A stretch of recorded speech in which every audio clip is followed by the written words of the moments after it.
ఈరోజు ఈక్వల్లీ ఉంటుంది ప్రభుత్వం ఇచ్చిన క్యాంప్ ఆఫీస్ అక్కడ ఎమ్మెల్యే క్యాంపస్. ఆ రోజు వైఎస్ఆర్ కట్టుండొచ్చు, ఇంకోటి కేసీఆర్ కట్టుండొచ్చు. అరే ఏనే యువకుడు మర్యాదగా మాట్లాడాలా? సీతక్క గారికి సంబంధించి మరి వారు ఒక ఆదివాసి సంబంధించి వారి ప్రాతినిధ్యం వహిస్తూ ఉన్నారు. రాష్ట్ర వ్యాప్తంగా ఉన్న ప్రజల తరఫున వారు ప్రాతినిధ్యం వహిస్తున్నారు అధ్యక్ష. వారిని ఆ విధంగా మాట్లాడటం ఏంటి అధ్యక్ష?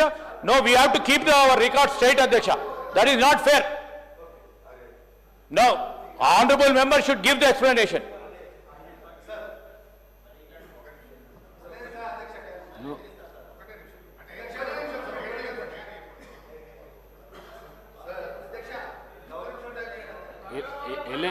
ఎల్ఏ మినిస్టర్ గారు మాట్లాడిన దానికి జవాబు మాట్లాడిన దానికి సార్, గౌరవ శ్రీధర్ అన్న గారు అంటే నాకు చాలా అభిమానం అధ్యక్ష.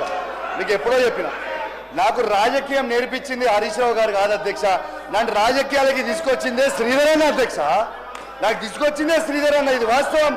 శ్రీధర్ అన్నతోనే నేను నా రాజకీయం ప్రస్తావన మొదలుపెట్టిన అధ్యక్ష. శ్రీధర్ అన్నతోనే నేను రాజకీయ ప్రస్తావన మొదలుపెట్టిన. శ్రీధర్ అన్నతోని వేలాది కిలోమీటర్లు నేను శ్రీధర్ అన్న కోసం తిరిగిన.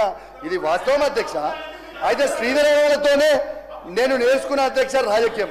రెండోది అధ్యక్ష, సీతక్క గారిని నేను ఏ మాట కూడా నేను ఏది కూడా అనలేదు. నేను పర్సనల్ ఏది అనలేదు. శ్రీధర్ అన్న మీరు సభలో లేరు. నన్ను సీతక్క గారే లేచి నీ లైఫ్ స్టైల్ ఒకటి, నా లైఫ్ స్టైల్ ఒకటి అని అంటే నేను తప్పేం మాట్లాడలేదు అధ్యక్ష. నేను ఉన్న వాస్తవమే చెప్పిన. ఏమని చెప్పిన అధ్యక్ష? రాజశేఖర్ రెడ్డి గారు కట్టించిన ముఖ్యమంత్రి గారు ఉన్న భవనంలో మీరు ఉన్నారు, అది మీ స్టేచరు. 500 గజాలలో నేను ఉన్న గది నా స్టేచర్ అని చెప్పిన శ్రీధర్ అన్న. నేను ఎక్కడ కూడా తప్పు మాట్లాడలేదు, ఎక్కడ కూడా నేను సీతక్క గారిని ఇన్సల్ట్ చేయలేదని చెప్పి ఈ సందర్భంగా తెలియజేస్తూ, మరియు శ్రీధర్ అన్న గారికి, శ్రీధర్ అన్న గారు అంటే కూడా నాకు చాలా గౌరవం, సీతక్క గారు అంటే కూడా నాకు చాలా గౌరవం తెలియజేస్తూ సెలవు తీసుకుంటాను. Thank you very much. మీరు జుల్ఫికర్ అలీ సాబ్